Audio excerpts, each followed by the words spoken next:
Azərbaycan Milli Elmlər Akademiyasının prezidenti İsa Həbibbəylinin qızı Günay Məsimovanın Almaniyada bank seyfində saxladığı 1 milyon avrodan artıq nəqd pul və qiymətli əşyalarının fırıldaq yolu ilə ələ keçirildiyi məlumatı yayılır. Yayılan məlumatlardan sonra Bakı News-a etibarlı mənbələrdən daxil olan məlumatlar daha da ilginc olaylardan xəbər verir. Hadisənin baş verməsi qismən İsa Həbibbəyli tərəfindən də təsdiqini tapıb. Lakin İsa Həbibbəyli qızı Günay Məsimovaya qarşı dələduzluğun kim tərəfindən edilməsinə dair açıqlamalar verməyib.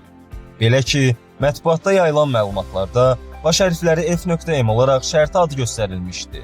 Amma media araşdırması zamanı əldə edilən məlumatlardan məlum olub ki, Almaniyada uzun illərdir yaşayan, saxta yollarla vətəndaşlıq əldə etmiş Vəliyevlər ailəsi məsələnin tam mərkəzində yer almaqdadır. Verilən məlumatlarda Ələsgər Vəliyev və onun həyat yoldaşı Amaliya Vəliyeva öz sosial hesablarında durmadan Azərbaycana qarşı kampaniya təşkil etmişdi.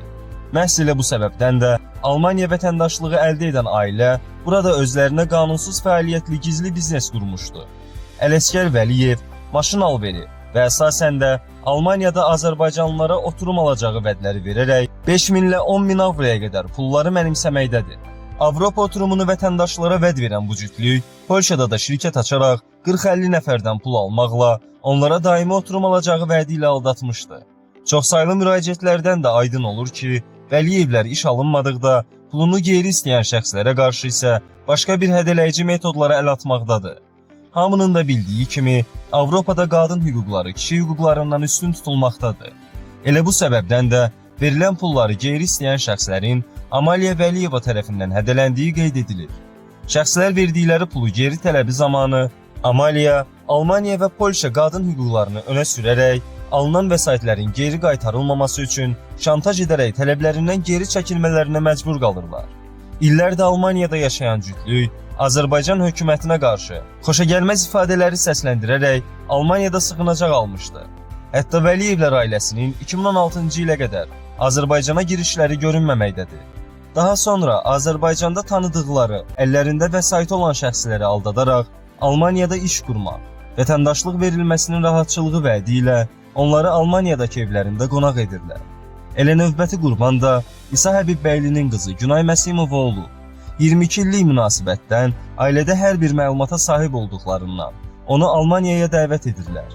Ələsgər və Amaliya Vəliyevlər oğullarının Günay Məsimovanın şər böhtanı sayəsində Almaniyada həbs edildiyi məlumatlarını yayaraq İsa Həbibbəylinin nüfusunu hədəf alaraq Günayın şikayətindən geri çəkilməsinə nail olmağa cəhd edilir. Lakin Günay Məsimova hüquqlarını bildiyindən sona qədər haqqını tələb edir. Elə Almaniyada baş vermiş oğurluq, mənimsəmə kimi əməllərin üstü də Azərbaycanda Vəliyevlərin özlərini təmizə çıxarmaq cəhdi ilə cəmiyyətə hadisələrlə bağlı məlumatlar yayılır. Ələsgər və Amaliya Günay Məsimovanın qızıl zinət əşyalarının dəyərini yaymaqla onu susmağa vadar etmək cəhdləri fiyaskoya uğrayır. Günayın hüquqi tələbləri bu ailənin Azərbaycanlılara qarşı art niyyətlərinin açılmasına səbəb olur. Qeyd edək ki, verilən məlumatlarda Ələsgər Vəliyevin oğlu Ömər Vəlizadə hazırda Almaniyada həbsdədir.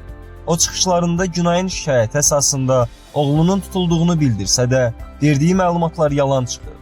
Ömərin həbsdə oğurluq, saxta sənədlərin hazırlanması, saxta sənədlə avtomobil satmaq cəhdi və həbs edilərkən üzərində narkotikin olmasıdır. Məlumata görə, Günay Məsimova ötən ilin iyun ayında Bakıdan Almaniyaya öz pul və qiymətli əşyalarını gətirir və onların Nürnbergdə yaşayan tanışı Ələsgər Vəliyevin evində qonaq olur. Elə bu səbəbdən də Vəliyevlərin oğlu Ömər Vəlizadənin adına açılan bank hesabına, yəni qızıl zinət əşyalarını Sparkasse bankında seyfə yerləşdirmək qərarına gəlir. Almaniyada bu tip seyflər adətən yalnız 10.000 avro dəyərinədək sənəd və qiymətli əşyaların saxlanılması üçün nəzərdə tutulsa da, bank onların içini yoxlamaq və ya açmaq hüququna malik deyil. Azərbaycan mətbuatına verilən F.M adlı şəxs tərəfindən güya mənimsənilmə edilməsi isə tamamilə əsassızdır. Ələsgər Vəliyev Bakıda yaşadığı zaman 22 illik tanışı olan Günay Məsimova ilə birlikdə notariusda çalışıblar. Məhz Almaniyada tanışı olan və bankda hesabı da Ələsgər Vəliyevin oğlunun adını açdıraraq xanımın qızıl zinət əşyalarını həmin əmanət kassasına qoyduqdan bir müddət sonra həmin kassada olan əmanətlər Vəliyevlər tərəfindən mənimsənilmişdi. Ömər Vəlizadənin adına olan hesabdan kiminsə rahat şəkildə girib nəyisə götürməsi qeyri-mümkün haldır. Amaliya və Ələsgər Vəliyevlər İsa Həbibbəylinin qızı Günay Məsimovaya vədləri verərək onu Almaniyaya dəvət ediblər. Daha sonra baş vermiş hadisələr onu göstərir ki, onun Almaniyaya gətirdiyi əmlakı cütlük vasitəsilə ələ keçirilsə də, Vəlizadənin həbsində Günay Məsimova rol oynamayıb. Ələsgər Vəliyev və Amaliya Vəliyeva tutduqları əməldən peşman olmaq əvəzinə Günay Məsimovanın barəsində güya hədə-qorxu gələrək evlərinin əllərindən alınması kimi məlumatları media qurumlarına göndərmişdilər.